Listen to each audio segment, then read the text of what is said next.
Olá! Meu nome é Marcos Vinícius, bem-vindos ao Portal Luz do Oriente, o seu canal ao encontro da espiritualidade. Falaremos hoje a respeito do alimento da árvore da vida, a magia do 13º Eon de Yeshua, do nosso Mestre Jesus, que foi deixado para nós, para o nosso resgate na terra de Malkut. Nada está perdido, minha gente. Tá certo?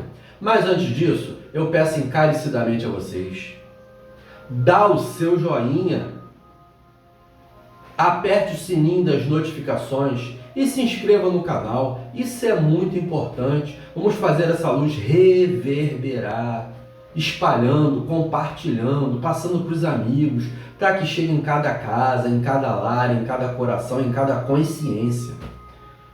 Vamos preparar as consciências para a era de Aquários. Tá certo? Então, gente, antes de iniciarmos, eu quero fazer um adendo aqui no nosso estudo. Nós estamos falando sobre Cabala. Cabala quer dizer conhecimento recebido por entes superiores. Então é um conhecimento que vem de cima para baixo. É um conhecimento que foi deixado pelos anjos, pelas inteligências divinas, pelos senhores das Sefirot, os anjos, arcanjos, virtudes, querubins, serafins, as hierarquias angélicas, e pelo Mestres.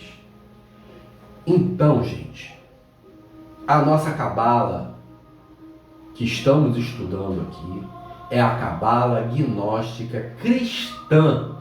Existe a Cabala gnóstica cristã. Existe a Cabala judaica, da época de Moisés, que foi quem primeiro trouxe no Pentateuco, que é a Torá judaica, ou o Velho Testamento para os cristãos, tá bom? Essa Cabala foi codificada no Velho Testamento. Essa Cabala é judaica, tá bom? E essa Cabala foi renovada. Houve uma renovação. Jesus trouxe vinho novo. Ele, de modo algum, ele anulou o que foi dito pela Cabala anterior. Ele apenas trouxe um novo vinho. Ele renovou, ele vivificou, ele trouxe mais graça e luz. Porque no tempo de Moisés a consciência só tinha como entender lei. Pode matar, não pode matar. Pode cobiçar a mulher do próximo, não pode cobiçar a mulher do próximo. Tá certo? No tempo de Jesus ele já trouxe um novo viés. Um viés mais elevado, o viés do amor. No tempo de Moisés o homem ainda não tinha condição de entender amor, era uma era primitiva. Jesus inaugura uma era que é a era de provas e expiações na terra. Já falamos sobre isso. Jesus, com o seu derramamento de sangue, inaugura essa nova era na terra. Passamos do mundo primitivo para o mundo de provas e expiações. E aí o mundo ele começa a ter uma divisão entre antes e depois do Mestre Jesus.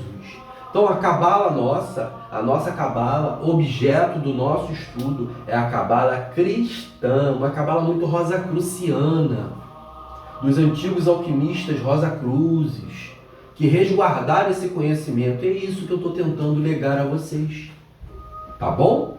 Então que isso fique bem claro. Tudo que eu expliquei a nível de Cabala judaica aqui, né? Falando sobre as 10 Sefirot, falando sobre os Olamot, os universos, falando sobre os pilares, o pilar da misericórdia, do equilíbrio e da severidade, é simplesmente o básico da Cabala, porque é o alicerce para poder entender lá na frente a Cabala que foi trazida por Jesus, que é a gnóstica cristã.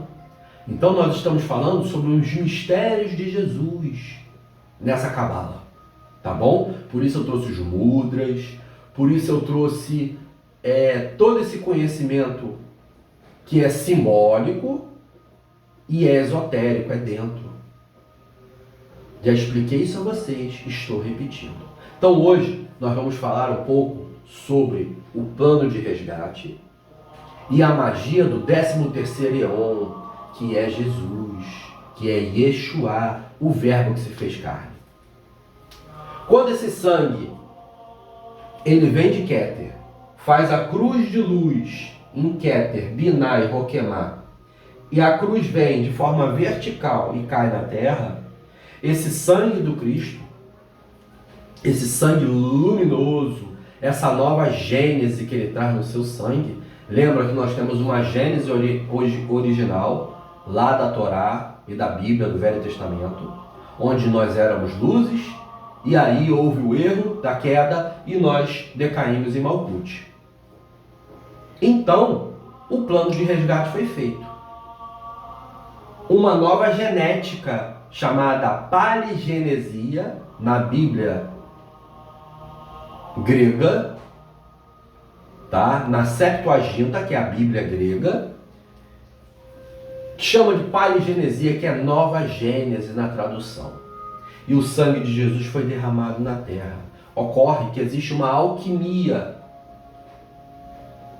e uma magia no seu sangue divino, na sua genética que ele trazia no seu sangue, na letra Shin.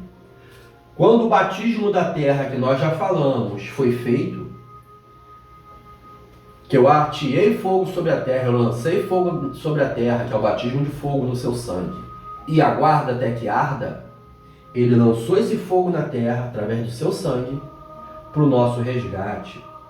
E aí, quando esse sangue cai na terra, ele inunda também as águas da terra. Essas águas se evaporam, viram nuvens, e essa água vem com uma iluminação desse humor do sangue divino. E ela vai decair sobre alguns vegetais. Por isso que o trigo, ele é simbólico, e o vinhedo de Jesus. Então ele trouxe um alimento da árvore da vida. Nós falamos no vídeo anterior que nós comemos da árvore do bem e do mal, ou seja, coisas mortas, animais, vegetais, grãos, que já estão passando do tempo, que já estão em estado de putrefação. Nós nos alimentamos da morte. Não são alimentos vivos. O único alimento vivo que nós temos na terra, que foi deixada pelo 13º Eão, é o alimento da Sagrada Refeição. A Sagrada Refeição, no tempo de Jesus, no tempo do cristianismo primitivo, ele era feito entre pão e vinho, leite e mel. O leite e mel, gente, foi retirado. Só sobrou o pão e o vinho. E quando essas águas, iluminadas pelo sangue de Cristo, caem em forma de chuva, ela vai nas lavouras e vivifica com essa qualidade divina esses grãos que se manifesta, no caso, o sangue do Cristo, no pão, que vem do trigo, e nas uvas, nos vinhedos, tá bom? E faz o sangue e o corpo de Cristo. Mas nós temos também um alimento que é dos anjos, da árvore da vida dos anjos, que é o leite e mel. Isso foi retirado. Então nós temos aí alimentos lunares e solares, de dois luminares, que fazem um papel profundo na nossa psique e no nosso desenvolvimento espiritual. Já falamos sobre o Sol, mas a Lua também tem um papel muito importante de filtragem de toda a luz que vem dos mundos superiores da árvore da vida e chegam até Malkut. Então, o leite e o mel simbolizam o alimento dos anjos. E o pão e o vinho, o corpo e o sangue de Cristo. Só que esses alimentos, gente, não é à toa que nós fazemos essa Sagrada Refeição. Através da Sagrada Refeição, Essa luminosidade cai na nossa corrente sanguínea e passa pelo nosso coração. E dentro do nosso coração tem o quê? A chispa crística, a chispa divina, a centelha pneumática, Cristo em nós, Emmanuel. Quando esse sangue luminoso, pela sagrada refeição, passa pelo nosso coração, é como se fosse lenha na fogueira, ele acende esse fogo divino em nós e começa a recuperar o nosso corpo de luz que se perdeu com a nossa queda. O corpo de luz que nós perdemos começa a ser recuperado através da sagrada refeição. Então eu estou passando para vocês conhecimento gnóstico, cristão, para que vocês possam ver que um plano de resgate foi feito, para que nós não comêssemos apenas alimentos mortos, da árvore do bem e do mal, e comêssemos também alimentos da árvore da vida.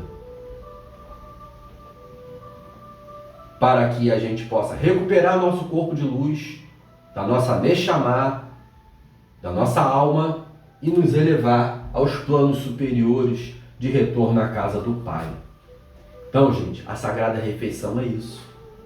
É um alimento luminoso, é uma magia do 13º Eon que foi deixado aqui. O pão, o vinho, o leite e o mel. Alimentos solares e lunares. Alimentos solares, o vinho e o mel. Alimentos lunares, o leite e o pão.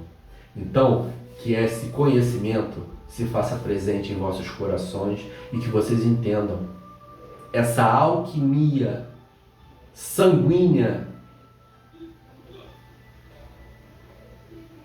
da letra Shin do Cristo, que foi derramado na terra, aos vegetais, dos vegetais na sagrada refeição ao nosso sangue e do nosso sangue ao nosso coração, para recuperar o nosso corpo luminoso, iluminar o nosso corpo de carne decaído na terra, recuperar esse corpo etérico luminoso em nome da luz maior.